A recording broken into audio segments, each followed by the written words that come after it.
Halo semuanya, pernah nggak sih kita nawar harga atau nyari jalan tengah biar sama-sama untung? Nah, itu sebenarnya namanya negosiasi. Di video ini aku bakal jelasin materi teks negosiasi dengan cara yang santai dan gak ribet. Dijamin kalian bakal ngerti. Nonton sampai akhir ya. Tujuan media ajar. Pertama, menyediakan penjelasan yang sistematis mengenai konsep dari negosiasi. Kedua, menggunakan bahasa persuasif yang efektif dan santun untuk mencapai kesepakatan. Tiga, mempermudah peserta didik dalam mengidentifikasi struktur teks, unsur, serta kaidah kebahasaan negosiasi. Keempat, mendorong konsep negosiasi dalam penerapan pada situasi nyata, baik dalam konteks sosial maupun akademik. Pengertian teks negosiasi.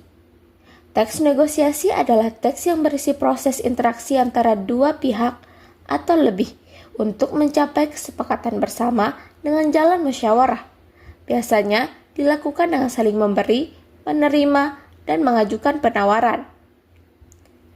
Nah, kesimpulannya, negosiasi itu bertujuan untuk mencapai win-win solution atau kesepakatan yang menguntungkan semua pihak. Tujuan teks negosiasi tidak hanya untuk mendapatkan win-win solution ya teman-teman, melainkan untuk mencapai kesepakatan yang saling menguntungkan, menyelesaikan perbedaan pendapat tanpa konflik, mendapatkan jalan tengah atas suatu masalah, menghindari kerugian salah satu pihak, melatih keterampilan komunikasi yang baik, sopan, dan efektif.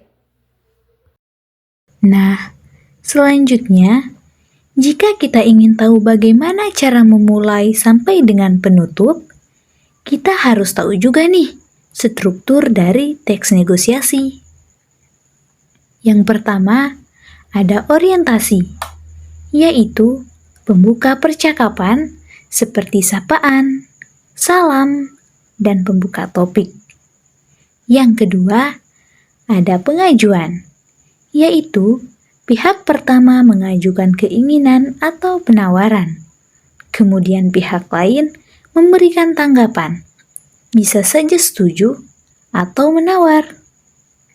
Yang ketiga, persetujuan, yaitu mencapai kesepakatan bersama.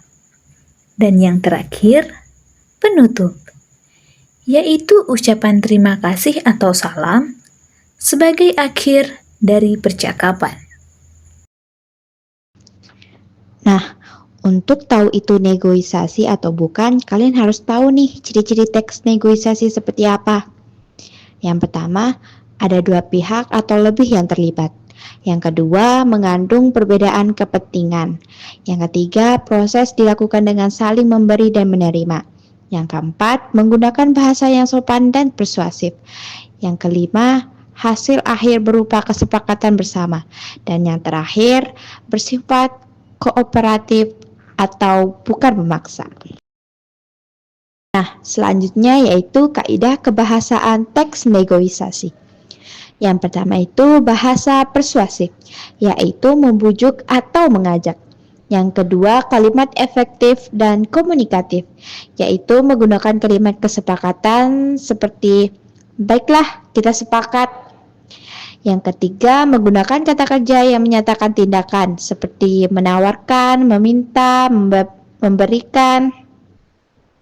Dan yang terakhir yaitu sering menggunakan konjungsi syarat atau pengecualian seperti jika, kalau, tetapi, dan menggunakan bahasa yang santun. Agar mudah dipahami, perhatikan sampai akhir contoh percakapan negosiasi ini ya. Kita mau ngobrol bentar soal sampah plastik di acara kampus nanti. Boleh, emangnya kenapa sama sampah plastiknya? Soalnya biasanya habis acara, sampah plastik numpuk banget. Kita kepikiran buat ngurangin sampah plastik sekali pakai. Iya sih, tapi kalau tanpa plastik takutnya malah ribet buat peserta. Tenang, kita nggak maksa kok. Kita cuma nyaranin peserta bawa tumbler sama tempat makan sendiri.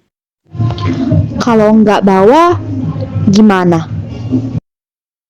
Kita sediain gelas dan kotak makan yang bisa dipakai ulang. Abis itu tinggal dibalikin. Masuk akal sih. Tapi pesertanya mau nggak ya? Biar makin tertarik, peserta yang bawa perlengkapan sendiri bakal dapat kupon minum gratis. Wah, kalau gitu sih oke, kita setuju. Asal infonya jelas dari awal. Siap. Jadi kita sepakat ya, acara tetap jalan tapi lebih ramah lingkungan. Deal, lumayan juga bisa ikut jaga lingkungan bareng-bareng.